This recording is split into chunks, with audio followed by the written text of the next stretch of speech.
le mot d'ouverture doit être prononcé par la circonscription qui nous reçoit. C'est pour ça que nous avons bien voulu donner l'honneur à M. Bernard Domné de prononcer le mot d'ouverture. M. Bernard Domné, vous avez la parole, s'il vous plaît. Monsieur le Premier ministre et cher ami, je n'ai pas uniquement en tant que député de la circonscription, parce que justement ce n'est pas ma circonscription. Ma circonscription juste à côté, c'est le 17e Sud et le 16e. Mais peut-être aussi en tant qu'ancien ministre de la Coopération, peut-être aussi en tant qu'un grand ami de l'Afrique, puisque je connais l'Afrique depuis, tenez-vous bien, ça ne va pas me rajeunir, 1963.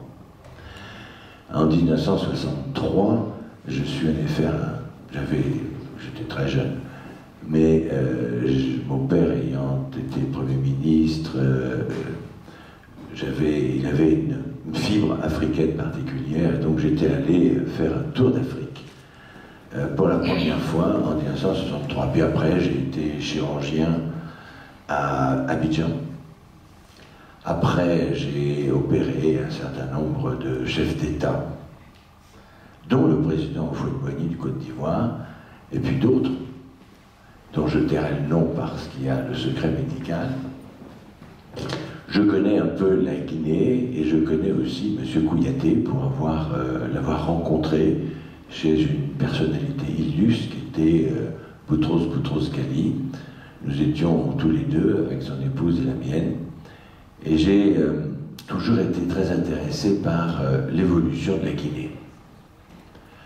L'évolution de la Guinée, je ne vous ferai pas injure de vous raconter cette histoire de la Guinée, Sékou Touré à l'époque avait été un des présidents qui n'avait pas voulu rentrer dans la communauté et s'associer à une politique française.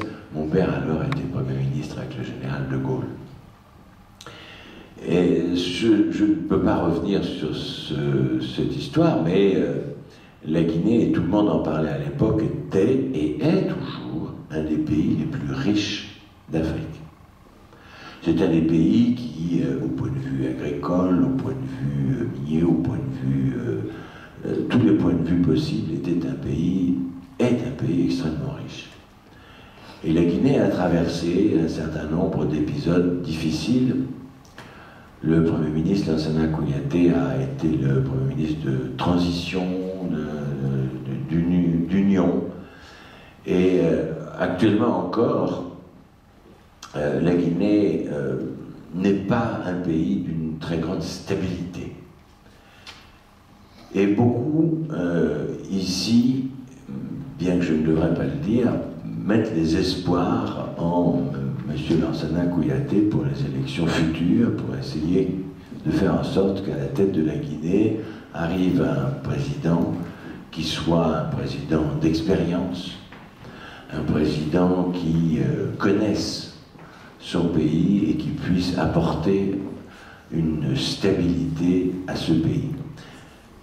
Une stabilité, car on sait parfaitement bien qu'aucun pays du monde ne peut se développer sans une stabilité politique. Stabilité politique qui permet à ce moment-là à une organisation démocratique, c'est le deuxième impératif, la stabilité, la démocratie. La démocratie doit vivre, s'exprimer, et le peuple guinéen doit, même s'il y a eu beaucoup d'efforts de fait, doit devenir, et il le deviendra si M. Lansana Kouyaté est élu, deviendra un pays démocratique, stable, et à ce moment-là, je vous le garantis, la Guinée sera un des pays les plus riches de l'Afrique noire. Un des pays les plus riches, c'est ce que tout le monde aujourd'hui dit, il aurait dû et il devrait être un des pays les plus riches. Alors, vous êtes, vous, pour beaucoup d'entre vous, habitants en France, mais vous êtes guinéen. Et il est tout à fait important important que vous vous associez, vous vous réunissiez et que vous puissiez avoir une voix forte dans votre pays. C'est très important. Il ne faut pas oublier que vous avez un devoir, le devoir de vous intéresser à votre pays. La France vous accueille, la France est fière de vous accueillir, heureuse de vous accueillir, mais n'oubliez pas votre pays d'origine, vous avez une action à mener. La jeunesse, comme dans tous les pays africains, la jeunesse compte énormément, puisque dans ces pays, il y a une jeunesse nombreuse, vivante et exigeante. N'oubliez pas l'exigence de cette jeunesse, parce qu'elle voit, à cause de la médiatisation, de la mondialisation de l'information, elle voit ce qui se passe dans le monde. Bon, c'est pas toujours très beau ce qui se passe dans le monde, puisqu'on a vu par exemple en Ukraine, avec ces drames, on voit dans d'autres pays du monde des troubles majeurs. Essayez de vous extraire de ces troubles pour vous occuper de votre pays et de faire en sorte, encore une fois, qu'il y ait une stabilité et une démocratie. Connaissant bien M. Lansana Kouyaté, il est évident que, bien que je ne prenne pas parti, M. le Premier ministre, je n'ai pas à prendre parti, je souhaite qu'il puisse jouer un rôle, lui qui connaissait et qui connaît encore Boutros Ghali, cet homme immense qui a dirigé l'ONU. Il faut qu'il y ait des gens d'expérience pour pouvoir aider la jeunesse à s'exprimer. Alors je lui fais totalement confiance, bien que ici il n'y ait pas de journaliste et que je n'ai pas à prendre position, étant en dehors de ce contexte. Alors, Monsieur le Premier ministre, soyez le bienvenu dans la mairie du 17e arrondissement, et vous êtes chez vous et on compte sur vous.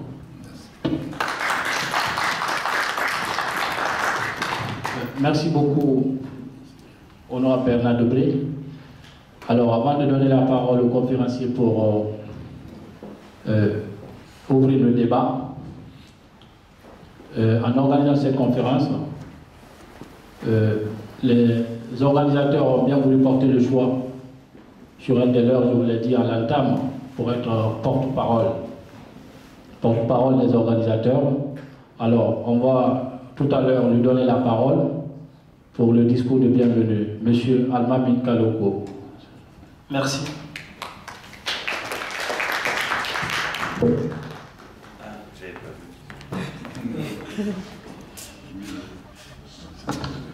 Bonjour à tous.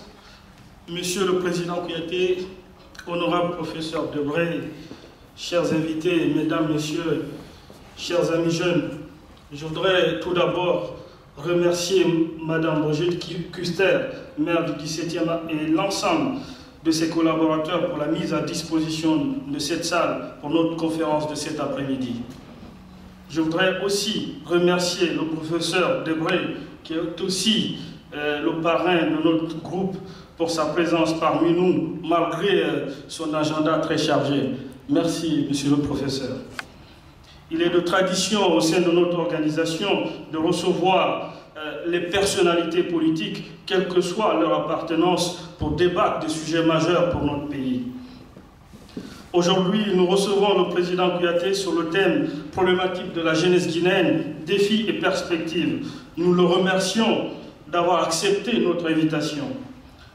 Monsieur le Président, c'est avec un plaisir, un immense plaisir, contenu mais réel, que nous vous accueillons aujourd'hui au sein de notre organisation. Au nom de l'ensemble de mes amis, je voudrais vous dire merci. Et enfin, je voudrais remercier le public, malgré que le temps est précieux en France, pour sa disponibilité et pour sa présence parmi nous. Mesdames, Messieurs, vous savez, le 1er mars est une date symbolique pour la Guinée. C'est en effet la date anniversaire de la monnaie guinéenne. La Guinée a accédé à son indépendance le 2 octobre 1958. Aussitôt, le 1er mars 1960, on a eu notre monnaie, alors que certains pays de la sous-région n'avaient pas encore leur indépendance. Donc c'est une date mémorable et symbolique pour la Guinée. Chers invités, mesdames, messieurs, la charte africaine de la jeunesse définit le jeune africain dans la tranche d'âge 18-35 ans. En revanche, dans les pays occidentaux, les pays développés, le jeune est défini dans l'intervalle 18-25 ans, soit 10 ans d'écart, 10 ans de trop. Dans ces pays, dès ses 18 ans, le jeune rentre aussitôt dans la vie active, ce qui lui permet d'être autonome très rapidement. Il faudra s'employer à résorber cet écart dans les années à venir dans nos pays. Il faut noter aussi que le terme jeunesse est galvaudé dans notre pays, car jusqu'à la cinquantaine passée, certains s'estiment encore jeunes. On nous dit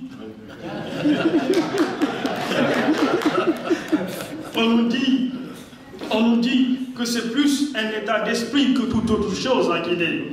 Par ailleurs, nous estimons que la jeunesse guinéenne est confrontée à une injustice insupportable. Si d'un côté, elle représente 54% de la population, donc la majorité, de l'autre, elle est marginalisée partout et peu associée à la gestion de la chose publique. Cette situation invraisemblable est alimentée par les politiques de reprise identitaire qui tendent à déliter de plus en plus le tissu social de notre pays. Et le pire, c'est que rien n'est fait pour inverser la donne. La jeunesse guinéenne, et vous le savez mieux que moi, est confrontée à moult difficultés. Elle est confrontée à un problème d'employabilité, donc de formation. En effet, le système éducatif guinéen actuel est tombé carrément en désuétude. Nous mesurons mieux que quiconque les retards accusés par notre pays dans ce domaine. Or, une jeunesse bien formée est le plus sûr garant du développement des pays face aux défis de la compétitivité, face aux défis de la mondialisation. Nous avons dans notre pays un État déliquescent, une administration à la fois vieillissante, inefficace, sclérosée et opaque, totalement inadaptée aux impératifs d'interface entre l'État et les citoyens qu'est la vocation de servir. Nous appelons à rectifier le tir dans ce domaine en rajeunissant et en donnant un nouveau souffle à l'administration publique guinéenne.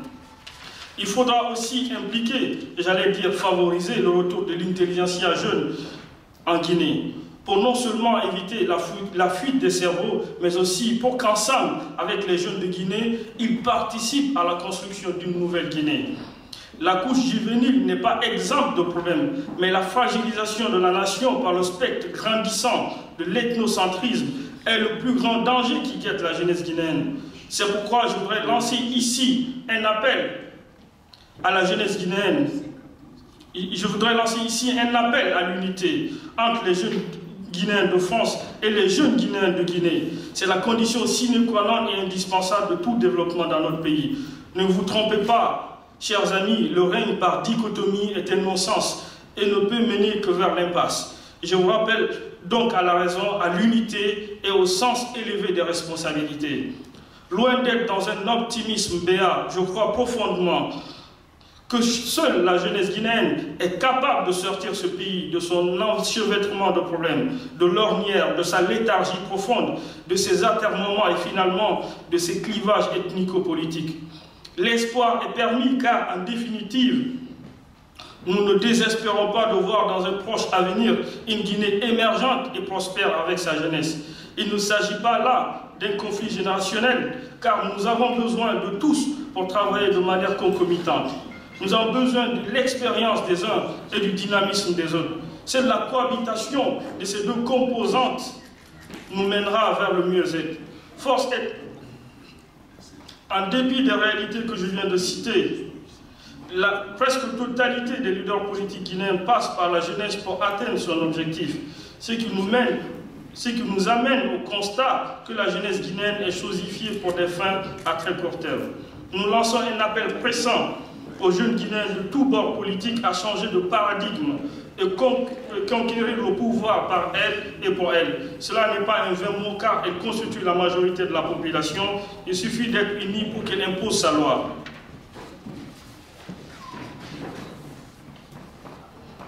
La jeunesse est une chance pour préparer l'avenir. Nous ne sommes pas une concurrence, nous devons savoir prendre le temps de nous former aux côtés de nos aînés. Mesdames, Messieurs, chers invités, c'est la première fois que notre groupe reçoive un leader influent de la Guinée pour parler d'un sujet portant sur les problématiques de la jeunesse guinéenne. Ce choix porté sur le président Lansana Kouyaté est celui de l'histoire, mais il est surtout et avant tout le choix de l'avenir. L'histoire que nous avons en commun, elle est belle, elle est rebelle et elle est cruelle. Une histoire qui nous lègue une nation en partage, mais aussi une culture politique en commun, la démocratie. La jeunesse guinéenne se veut le garant de cette démocratie. Je vous remercie.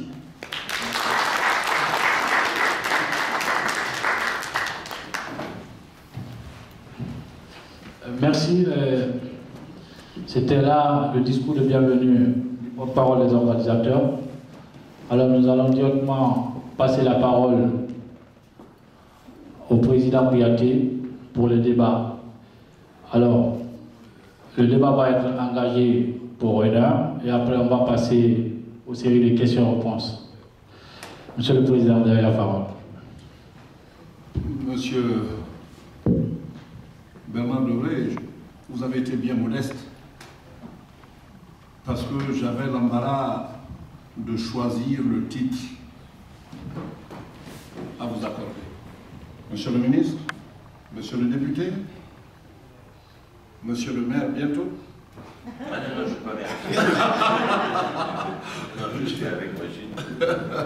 Je ne parle pas d'ici, où que ce soit, J'ai déjà été maire. Les municipales sont à côté. Mais il y a des titres que vous n'avez pas indiqués.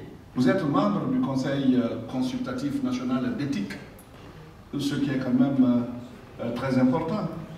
Et en plus, j'étais il y a quelques jours à l'Académie des sciences d'outre-mer, dont, semble-t-il, vous êtes membre. Et c'était à l'occasion de l'admission de notre amie Christine de Souche. Ah oui, Christine. J'étais là et j'ai demandé où vous étiez. Bon, ce jour, vous n'avez pas été à la séance, mais je sais que vous êtes aussi membre, n'est-ce pas, de cette académie. Mais je laisserai tout ça de côté pour vous appeler simplement mon cher ami. C'est plus simple. C'est le terme le plus constant. Connaissant vos valeurs et connaissant votre attachement au continent africain. On a eu beaucoup d'amis communs.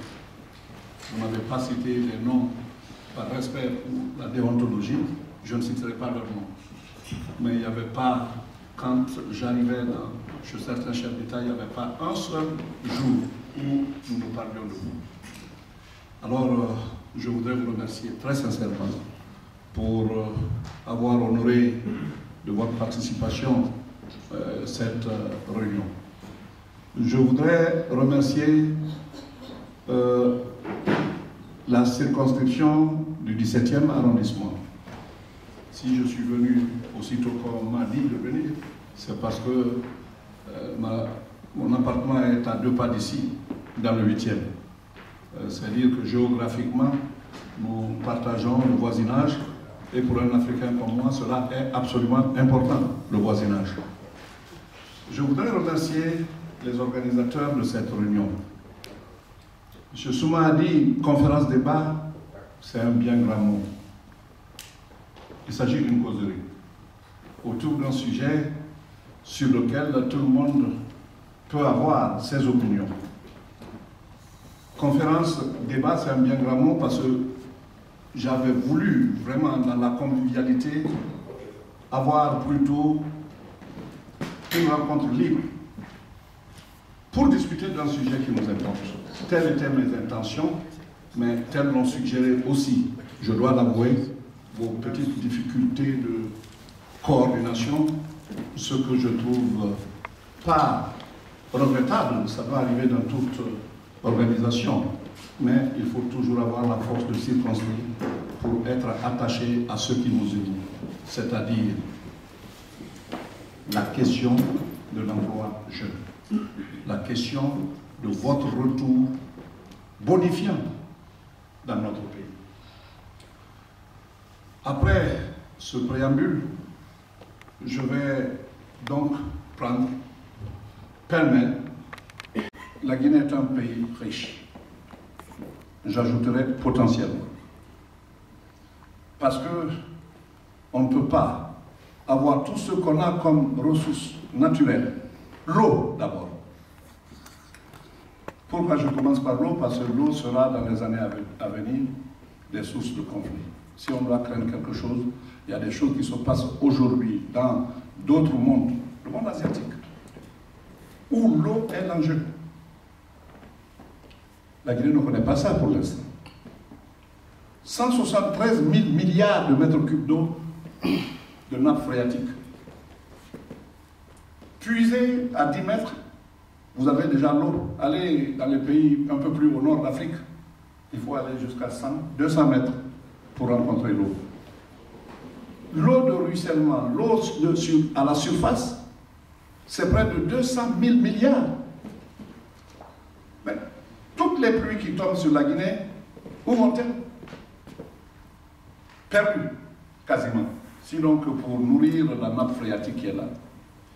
Mais il faut être imaginatif, créatif. Oui, monsieur le ministre, nous sommes riches. Je ne les citerai pas parce que tout le monde les connaît en définitive.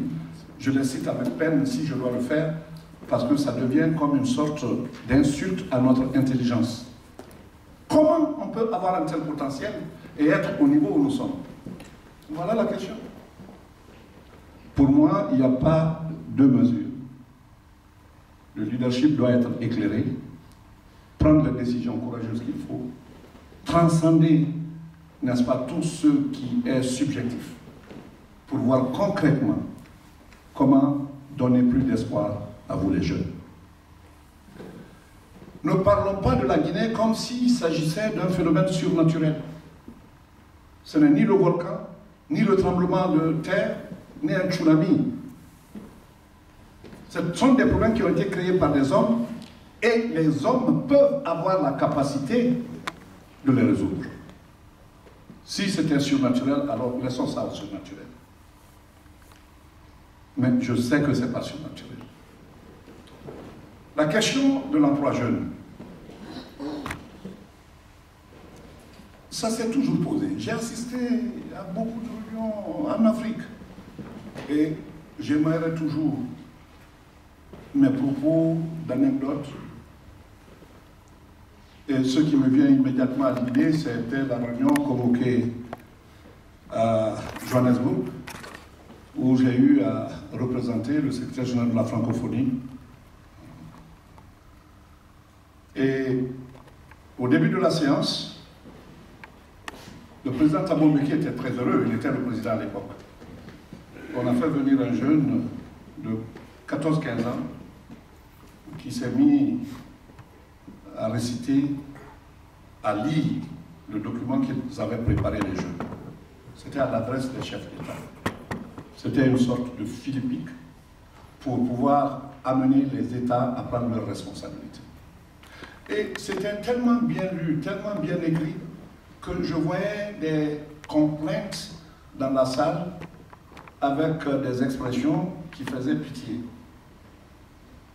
Après la séance, on allait au déjeuner quand le président Thabo Mbeki m'a demandé, c'était poignant, j'ai dit oui monsieur le président, c'était poignant.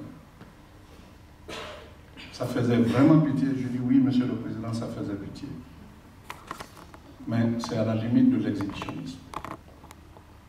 Ne savons-nous pas, ne savez-vous pas, vous, chef d'État, que c'est ça, la réalité des jeunes? Alors pourquoi nous encombrer chaque fois les faire venir pour parler de ce qu'est leur vie? Un chef de famille n'a pas le droit, chaque matin, d'appeler ses enfants pour dire quels sont vos problèmes. Mais nous allons quitter cette réunion et les conclusions auxquelles on aura abouti, ça sera dans les tiroirs.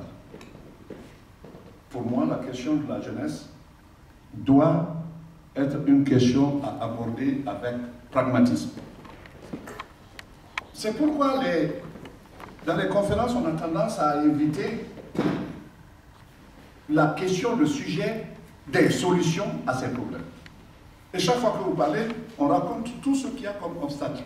Les statistiques, ça pleut. Oui, je sais que en Guinée comme ailleurs, près de 50%, c'est le moins qu'on puisse dire, de la population sont jeunes. Et je dirais même que 80% de ces 50% sont au-dessus de 25 ans. Kaloko l'a dit que le terme est biaisé, galvaudé, et il y a des gens de 50 ans qui se disent jeunes. Ils ont raison. C'est une question de mentalité. Mais au point pratique, il ne s'agit même pas de savoir qui est jeune ou qui n'est pas. Il s'agit d'abord d'appliquer, pour ce qui concerne la fonction publique, parce qu'il y a plusieurs aspects. Pour ce qui concerne la fonction publique, l'âge qui est prévu pour la retraite, que ça soit respecté. Si tout le monde doit rentrer dans une porte, dans une chambre, et que vous bouchez l'issue de sortie, comment d'autres vont rentrer? C'est ça la vie courante.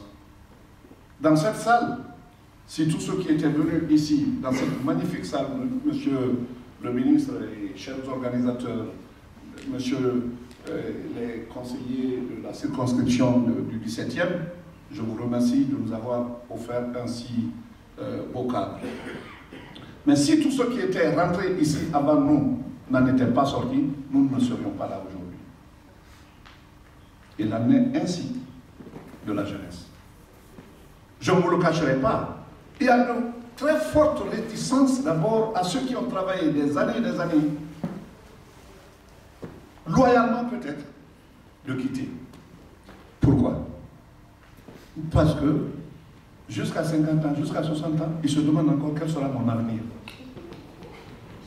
Mais ton avenir est derrière. Là, c'est une vérité.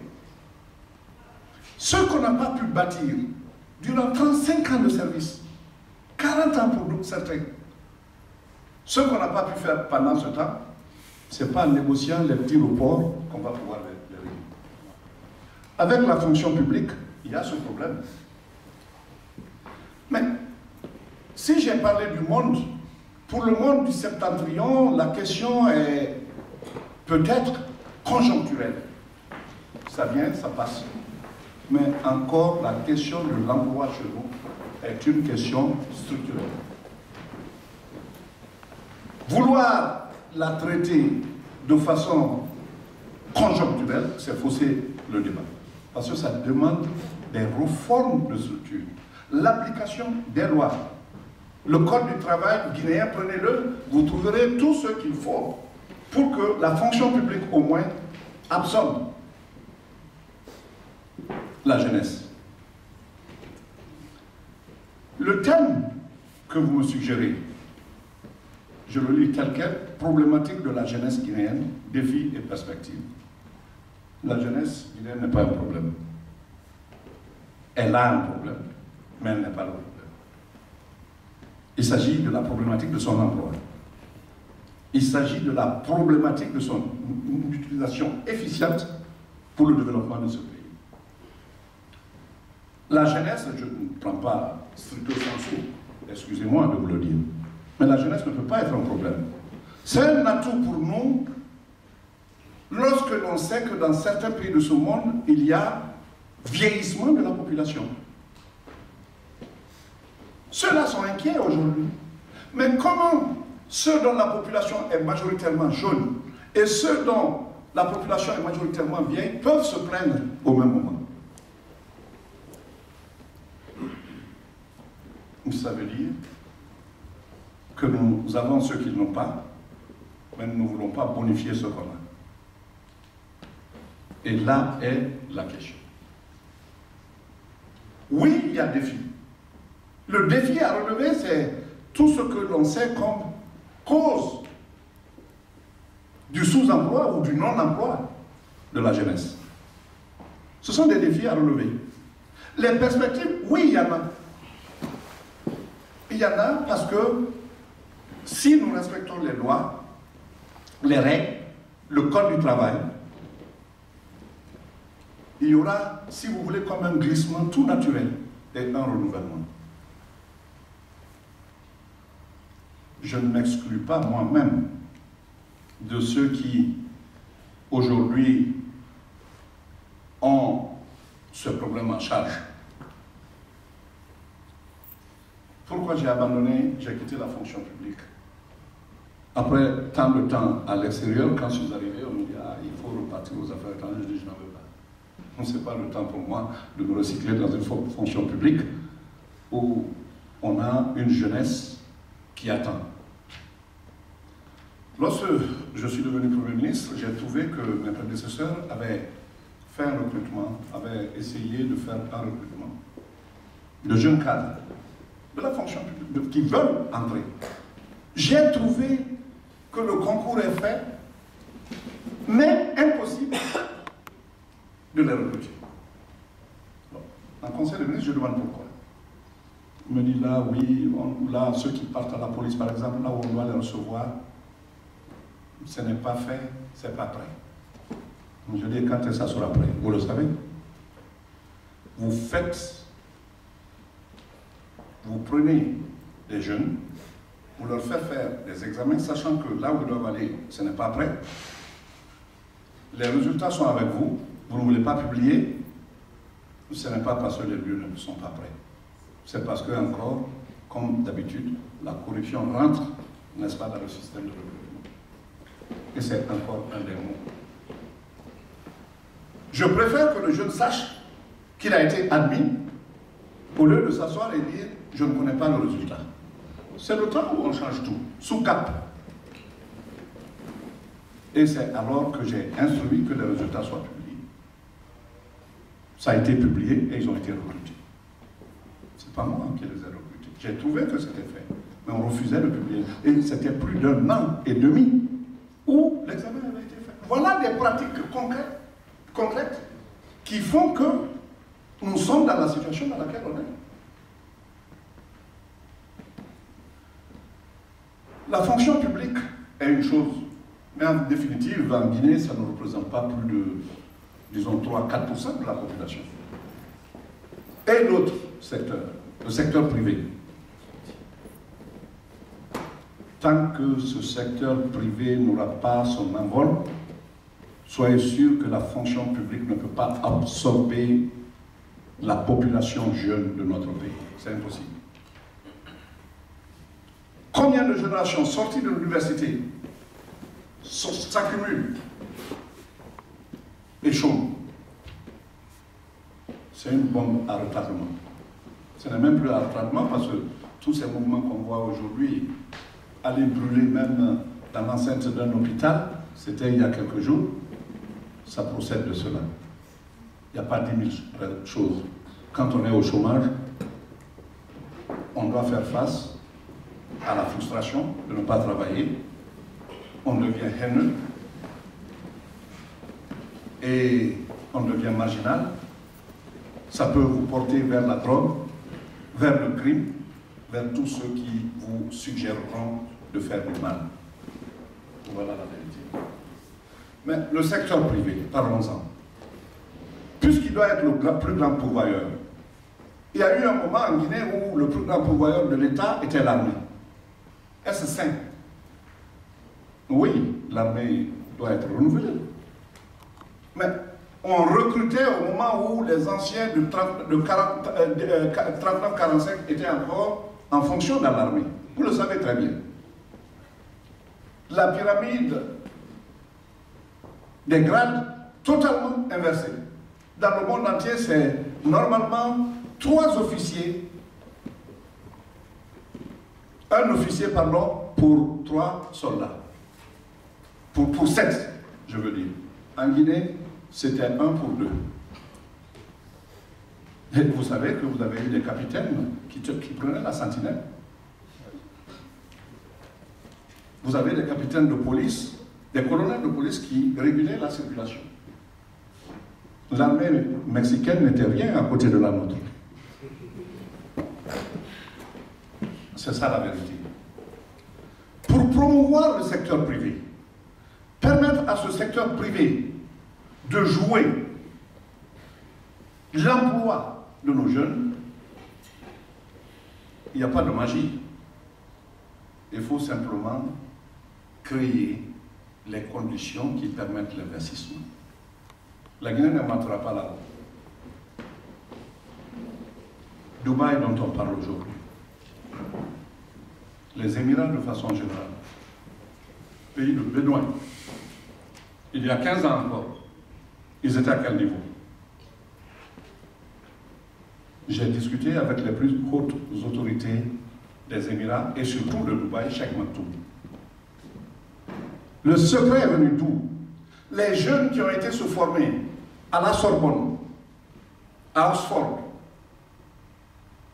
au Massachusetts Institute, dans toutes ces grandes écoles d'Occident, c'est eux qui sont venus révolutionner la vie là-bas.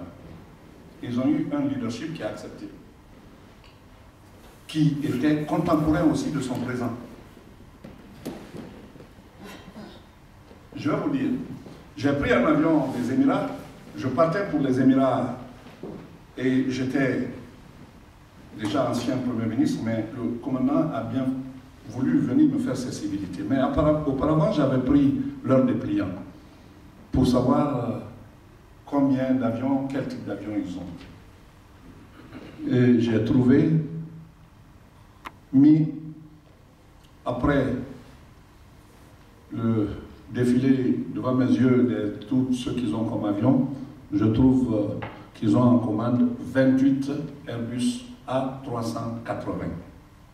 28. J'étais éberlué. Et j'ai profité de l'arrivée du commandant de bord qui venait pour me faire sa civilité. Je dis, commandant, pouvez-vous me dire ce que je vois là, 28, qu'allez-vous en faire? C'est vrai que Dubaï, les Émirats, vous avez de la puissance. Les Emirates Airlines, vous êtes une grande compagnie. Mais c'était au moment où Air France n'avait que 3. C'était au moment où British Airways n'avait que 2 ou 3 aussi. Je dis, vous êtes à 28. Il m'a dit, non, monsieur le Premier ministre, on n'est pas à 28. On est à 58. Il dit, mais ce sont des jeunes. Et il y avait un avec lui qui était dans la cabine. Il l'a appelé. Il dit, ce sont ces jeunes qui ont étudié à l'extérieur, qui sont venus nous dire qu'on est assis sur de l'argent, du cash flow, alors que ce cash flow peut être utilisé à des fins de business. La demande sera plus forte encore demain qu'aujourd'hui sur les Airbus A380 parce que la compétition qu'il y a entre Singapore Airlines, Emirates Airlines, etc., c'est une forte compétition. Allez déposer la caution, commandez autant d'avions que vous voulez, le temps qui est déjà, le temps d'attente pour quelqu'un qui veut l'avoir étant déjà long, il sera plus long. Pour le raccourcir, il faut venir chez nous. C'était du marketing. C'était du business. Voilà ce dont on a besoin de gens qui ont vécu à l'extérieur, qui sont restés en contact avec des réalités, qui ont fait des études. Mais il n'est donné à aucune classe d'âge de n'avoir que ceux qui ont fait des études. Il y en a qui l'ont fait, parmi vous ici, il y en a qui l'ont fait, il y en a qui ne l'ont pas fait. La place de chacun doit être au sein dans notre pays. Mais comment venir? Si je demandais à chacun de vous pourquoi vous ne venez pas, vous allez me donner les raisons que je connais. Pour avoir aussi vécu à l'extérieur comme vous, peut-être pas dans les mêmes circonstances, mais j'avais un regard là-dessus. Ce sont des questions qui doivent être levées point par point. Pourquoi les investisseurs ne viennent pas? Ils ne viendront pas quand il n'y a pas de lisibilité dans la politique gouvernementale. Ils ne viendront pas quand il n'y a pas de stabilité sécuritaire et institutionnelle. Ils ne viendront pas quand le système juridique et judiciaire les soumet toujours au douloureux choix d'investir et après d'être chassés. Ils ne viendront pas, quelque chose qu'on oublie, quand il n'y a pas la main d'œuvre qualifiée. Le Vietnam a une croissance de 2 chiffres depuis des années. Ils n'ont pas changé de politique. Vespasien disait que l'argent n'a pas d'odeur. Mais les investisseurs qui quittent les États-Unis pour aller investir là-bas, notamment dans le domaine du meublement, eux, ils ne calculent rien d'autre. Ils ont des compétences au Vietnam, une main-d'œuvre qualifiée, si nous délocalisons notre usine, on l'implante là-bas, on aura la même main-d'œuvre qualifiée que chez nous. Et les salaires sont 100 fois moins que les salaires qu'on paye ici. Voilà ce qui motive l'investisseur à délocaliser. Des pays en Afrique, heureusement, il y en a, tels que le Botswana, tels que l'île Maurice, tels que Seychelles. Seychelles, la Guinée a envoyé ses premiers coopérants aux Seychelles. Mais aujourd'hui, c'est eux qui peuvent envoyer des coopérants chez nous. Le petit Cap-Vert, la taille du pays importe peu. C'est la gestion, il s'agit de la gestion d'abord politique. L'alternance se fait au Cap-Vert, personne n'est au courant. On n'a jamais entendu « Ah, il y a élection à risque au Cap-Vert ». Parce qu'ils ont laissé la démocratie respirer. Ce qui donne de l'oxygène à tout le reste. Les lois sont respectées par tout le monde. L'investisseur ne vient que quand ces conditions de base sont installées. Mais la corruption, la pire des corruptions, je ne suis pas idéaliste, je ne dis pas qu'il y a le risque zéro partout. Non, nulle part il y a le risque zéro. Mais la pire des corruptions, c'est être corrompu, prendre l'investisseur, quand vous êtes acculé, que la justice ne puisse pas le protéger et que vous le foutiez à la porte. Or, c'est ceux qui arrivent chez nous. Je prendrai tous les secteurs, vous trouverez qu'il y a ce type de corruption là-dedans. Comment voulez-vous que l'investisseur vienne? Or, c'est eux qui recrutent. Massivement, beaucoup plus que nous. Rio Tinto a réduit ses activités au tiers. Quelles en ont été les conséquences?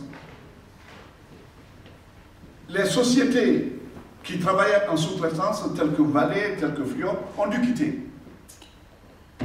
Poids sur l'emploi. Rio Tinto a dû faire le downsizing, a dû rabaisser sa taille. C'est pratiquement une fonction au tiers pour les maintenances. J'ai été à Farama lors de ces législatives. Ils avaient fait un hôtel très grand, à la dimension du nombre de personnel qu'ils avaient dans cette région et ailleurs. J'ai trouvé une situation lamentable. Ce jour-là, moi et ma délégation, on n'était que les seuls clients. Fonctionne un groupe de 800 KVA pour l'hôtel, mais sachant notre arrivée, ils sont partis emprunter un groupe de 40 KVA pour venir le mettre. Parce qu'on ne peut pas mettre 800 KVA pour une trentaine de personnes. Voilà le drame. Et dans tous les secteurs, je ne vous citerai pas les autres, Badam a fermé, ou est en redressement, mauvaise gestion. Sotelgui est où? S'emploie combien de jeunes? Combien de travailleurs? À un mal qui existait déjà, on ajoute un autre mal. C'est cela la vérité. Loin de moi d'être ici à défendre, n'est-ce pas, une quelconque position politique. Mais je ne vous décrirai pas la Guinée telle qu'elle devrait être. Je vous la décris telle qu'elle est. Les entreprises qui opèrent à l'intérieur du pays, c'est aujourd'hui des entreprises qu'on devrait dire des entreprises héroïques. L'accès des routes. Je ne vous parlerai pas trop longtemps de ça. Vous avez suivi l'émission de la 5e chaîne française, intitulée « Les populations oubliées, les routes de l'impossible ». Vous l'avez vu au film, vous l'avez vu dans un reportage. Moi, je l'ai vu et je l'ai dit.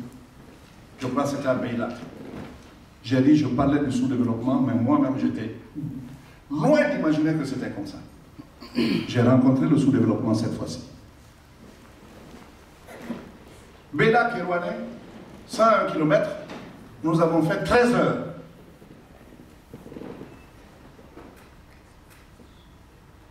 Kisidou Guéguédou, 80 km, on a mis 8 heures. Je vais vous amener à un schéma simple. Quand l'entreprise n'a pas ces facilités pour aller s'implanter ailleurs, toutes les entreprises vont se concentrer sur Conakry, qui n'offre pas de meilleures infrastructures, mais au moins ça vaut la peine de ne pas tenter de passer 2 semaines sur la route en allant à l'intérieur. Mais quand tout est concentré sur Conakry, les conséquences sont encore plus graves. Toutes ces guerres-là qui se passent aujourd'hui en Afrique. Je vous le dis très honnêtement parce que je sais de quoi je parle. La guerre de Côte d'Ivoire, celle du Mali aujourd'hui, c'est parce que essentiellement des régions ont été purement et simplement oubliées. C'est parce que la décentralisation n'a pas atteint ce point. 80 à 85% des investissements de la Côte d'Ivoire dans le domaine productif, les industries, étaient au sud. On savait que ça allait péter un jour. Au Mali, c'est la même chose. Un pays immense. Aujourd'hui, c'est sur combien une balle de combien de largeur et de combien de longueur, mais c'est immense. Et pourtant, le nord du Mali a été abandonné. La décentralisation n'y arrivait pas. Tout était concentré au sud. C'est au-delà de tout, au-delà de ACMI, au-delà de ceci, au-delà de l'Azawad, de tous ceux qu'on a eu là-bas et qui sont là-bas encore comme mouvement, si vous êtes trop centralisateur et jacobin, alors vous oubliez, n'est-ce pas, qu'il y en a qui peuvent réagir un jour. C'est la raison pour laquelle l'infrastructure routière est aussi un support au déploiement. Je sais que le temps est limité. Je veux donner plus de temps aux questions et je vous poserai aussi des questions, ça sera comme ça. Comme je l'ai dit, c'est une causerie. Parce que la jeunesse n'est pas non plus exempte de blâme. Je vous le dis, de reproches tout au moins. Il faut qu'on se dise la vérité. En Guinée, vous avez des jeunes, mais des jeunes qui ne réfléchissent plus comme jeunes, qui ont été contaminés. Qui ont été contaminés? Il y a cet effet de contagion, parce qu'il n'y a pas de cloison étanche entre les générations. Quand la jeunesse perd son idéal d'avenir et se contente, n'est-ce pas, de subsides au quotidien, alors il est coupable. J'ai mis en place un fonds emploi jeune quand j'étais Premier ministre, qui était bien provisionné. Celui qui dirigeait cela, je ne le connaissais ni d'Adam ni d'Ève. J'ai fait soumettre le poste à candidature, avec l'implication du PNUD, pour être beaucoup plus immunisé ou couvert contre la corruption. Parce que c'est ce qui arrive aussi. Ce jeune est venu, il a été recruté, je crois, à partir de Kamsa, il est arrivé. Après, je suis parti. Ça suivait son cours. Une fois parti, chaque fois que les jeunes se révoltaient quelque part, on puisait dans le fond pour l'envoyer là-bas, pour qu'ils se calment. Et ces jeunes acceptaient de se calmer. Puis ils savent que c'est revolving. Comme ils vont se révolter après, on prendra là-bas. C'est ainsi que ce fonds est quasiment inexistant. Quel gâchis. J'ai eu à contacter un chef d'État d'Amérique latine, je ne dirai pas son nom, qui m'a dit, à qui j'ai dit, une chose me tient à cœur. Il dit quoi? Je dis, je veux une ou deux banques, totalement spécialisées. J'ai déjà créé un fonds emploi jeune, mais ça ne suffit pas. Je voudrais qu'il y ait une banque pour les jeunes. Et une pour les femmes. C'est les deux couches les plus vulnérables, alors que ce sont les deux couches les plus importantes.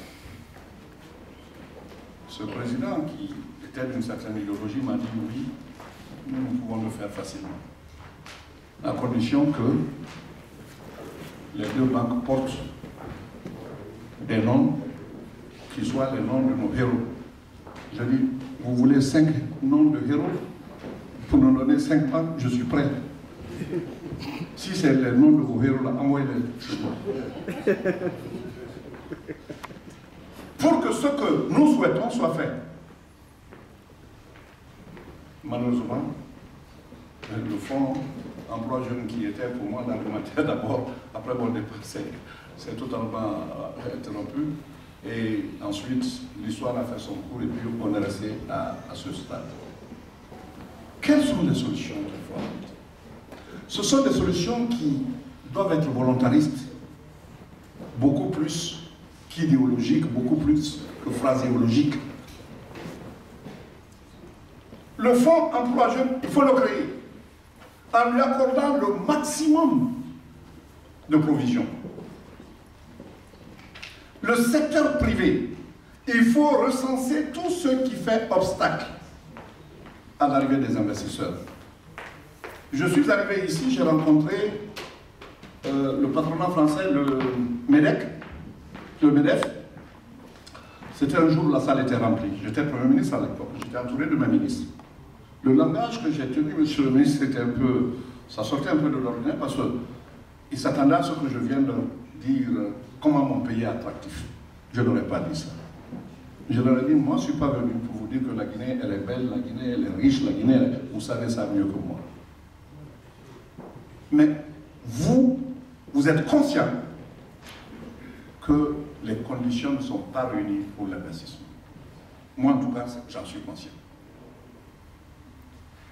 Le développement, c'est comme cette montgolfière. Il y a le gaz, l'hélium qui brûle à l'intérieur, qui fait propulser. Si vous attachez à la cabine des poids, si la montgolfière ne se lève pas, c'est que la force de rétention est supérieure à la force de propulsion. N'est-ce pas? C'est physique. Ou ça se lève, malgré les poids, ça n'atteindra jamais la vitesse de croisière, n'est-ce pas? Ou vous demandez de couper des poids, on coupe 2 poids d'un côté, on laisse les autres, ça se lève et c'est totalement incliné et ça finit par chuter. Les pays africains, de façon générale, doivent couper les poids à leur développement. Il y a des poids. Poids politique, poids économique, poids social, poids sécuritaire. Tout ce qu'il y a comme poids, il faut couper. On le fera. C'est pas parce que c'est atavique, c'est pas parce que le noir est condamné au sous-développement. Aucune nation est condamnée au sous-développement. Pourquoi on ne fait pas comme les autres? L'un des travers de ce continent, c'est que les valeurs positives africaines, on les a abandonnées. Il y en avait. On s'est concentré, on a purement adopté les valeurs faciles de l'africanité. On veut aller vers un monde moderne. Tout ce qui a de rigueur là-bas, on ne veut pas. Mais tout ce qui a de facile, on le prend. Comment voulez-vous qu'on avance? Une valeur positive africaine, je peux vous en citer. Votre enfant, vous sortez pour aller s'amuser et un passant ou un voisin le voit faire des bêtises, il lui donne des fessées. Est-ce que vous allez réagir? S'il va chez vous en pleurant, vous allez lui donner encore des fessées. C'est une valeur positive. Parce que l'éducation de l'enfant appartenait à toute la communauté. Aujourd'hui, vous le faites, ça finit par le commissariat. Vous savez très bien que ce que je vous dis là aussi est vrai, ce que je vais vous dire. La communauté s'exprimait à la fois dans la production et dans la redistribution des revenus. Il n'y a aucune communauté qui a échappé à ça, de l'Afrique de l'Ouest jusqu'à l'Afrique de l'Est. Quand c'est le moment d'aller labourer le champ, c'est tout le village qui venait. Désherber, c'est tout le village qui venait. Ça, c'est la période de production. Mais après, la redistribution, après la récolte, c'est tout le monde qui venait. Mais la redistribution se faisait comment? Le propriétaire ne gagnait que le tiers peut-être. Mais ce tiers est reconstitué par d'autres. Donc, à la communauté de production correspondait la communauté de redistribution.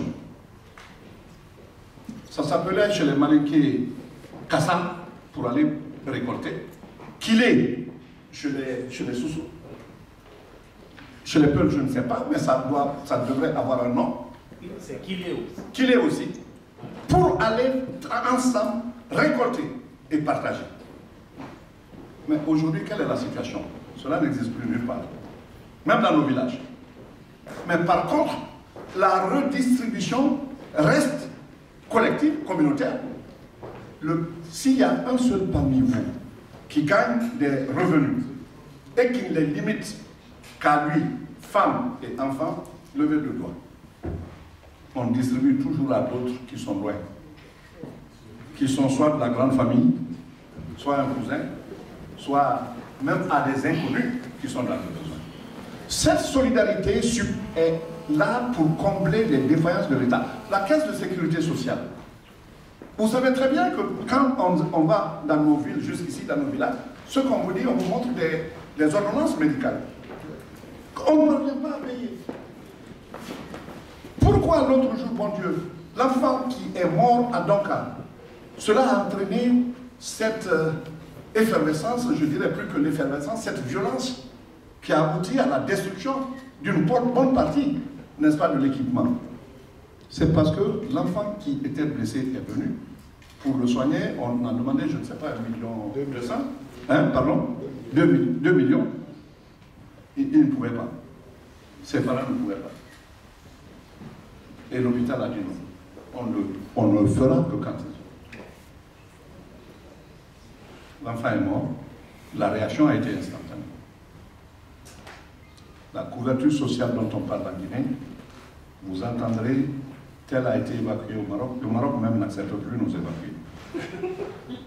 Et quand ils acceptent, ils souffrent énormément. Quand on doit déjà des montants d'un niveau abyssal à un pays pour ces traitements, finalement, quel que soit le degré d'amitié, eux, ils sont organisés, ils n'acceptent pas. Mais ceux qui vont là n'ont même pas cotisé à cette sécurité sociale. C'est à la tête du client. Le secteur privé a une caisse de sécurité sociale. Mais le secteur public n'en a pas. Alors qu'on devait avoir une sécurité sociale à titre universel. La sécurité sociale française n'est pas aussi vieille que ça. Je sais que c'est un débat ici, monsieur le ministre. Les excès qu'il y a là-dedans, mais tout cela vaut mieux que l'absence de soutien à la santé d'une population. Mais c'est cela aussi la réalité. Il faut instituer une sécurité sociale qui soit à même de faire face aux problèmes des populations. Moi, depuis que je suis à Paris ici, depuis le 23 décembre, rarement, il y a eu un jour où on ne m'a pas appelé pour me dire tel est mon cas. Il faut cotiser, il faut envoyer quelque chose. Chacun de vous est sollicité comme ça. Le peu que vous gagnez ici dans des conditions difficiles est dépensé. Le social est en train de prendre une envergure qui aurait pu être atténuée par une bonne politique sociale de l'État. On n'est pas parvenu à le faire. Parce que nous-mêmes, nous avons bénéficié de ces assistances de nos parents, de nos oncles, de nos cousins, etc. Mais il arrive un moment où la modernité veut qu'on soit plus imaginatif. Et c'est ce qui manque.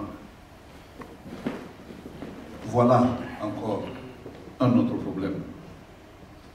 Je peux continuer à citer, mais on n'épuisera jamais le sujet. Je voudrais vous dire que je n'ai ouvert qu'un pan. Les questions que vous avez posées, ce sont des questions qui vont m'intéresser. Ce sont d'abord pour ma propre éducation, mais je vous le dis honnêtement, nous devons nous sentir tous concernés. Ne tombons pas dans le fatalisme. Accepter la Guinée telle qu'elle est, c'est accepter la fatalité. Le le génie de l'homme se mesure par la grandeur de ses objectifs,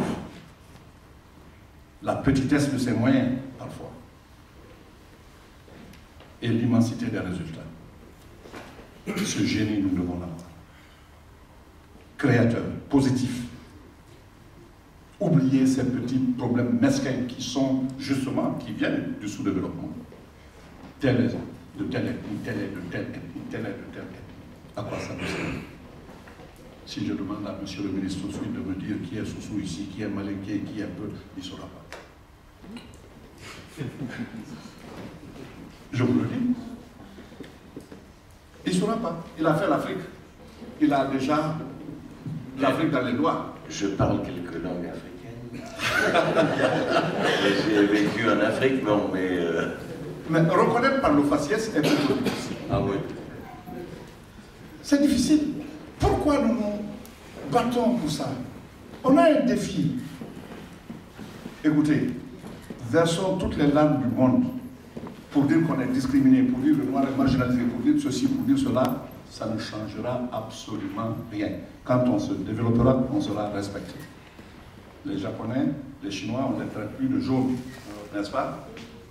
Dans les années 50, c'était le terme le plus usité. Les jaunes, les jaunes, les jaunes. Ils ont atteint un point de respect. Atteignons ce point de respect. Et n'ayons pas le complexe d'aller apprendre où il faut apprendre. Vous qui êtes venus ici, qui vous êtes frottés à la société française, qui en connaissez, n'est-ce pas, les méthodes, vous êtes venus à bonne école. Mais dans tous les domaines, c'est comme ça. Je compare cela souvent au basketball.